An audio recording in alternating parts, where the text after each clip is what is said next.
Unang Samuel, Kabanata 11. Ang Jabes Gilead ay kinubkob ni Nahas na hari ng mga Amonita. Nang mapaligiran niya ang lungsod, nagpadala ng sugo sa kanya ang mga taga roon. Sinabi ng mga sugo, "Kung magkakasundo tayo, pasasakop kami sa inyo." Sumagot si Nahas, "Makikipagkasundo ako sa inyo, kung ipadudukit ninyo sa akin ang kanang mata ng bawat isa sa inyo.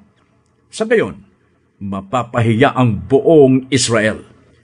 Sinabi ng mga pinuno ng Jabes, "Bigyan po ninyo kami ng 7 araw para maibalita sa buong Israel ang aming kalagayan.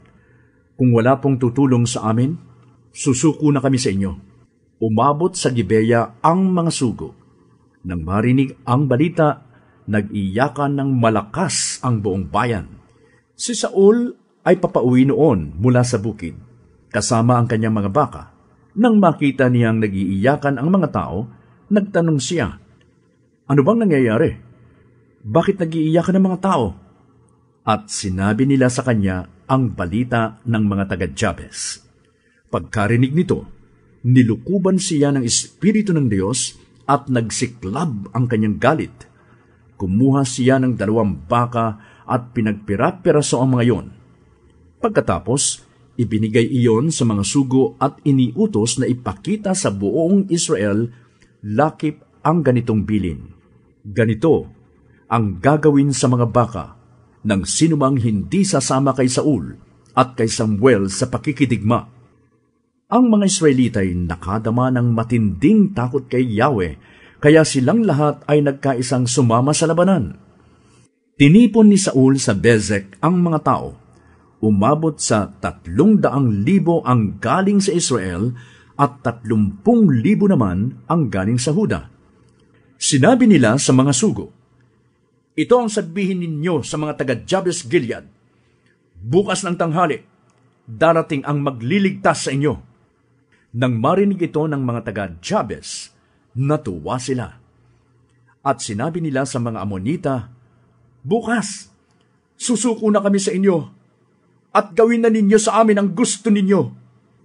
Kinabukasan, hinati ni Saul sa 3 pangkat ang kanyang mga mandirigma. Nang mag-uumaga na, pinasok nila ang kampo ng mga Amonita at pinagpapatay nila ang mga ito bago tumanghali. Ang mga natirang buhay ay nagkanya-kanya ng pagtakas.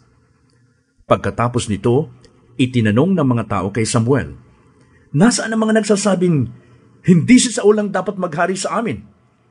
Dalhin ninyo sila rito at papatayin namin."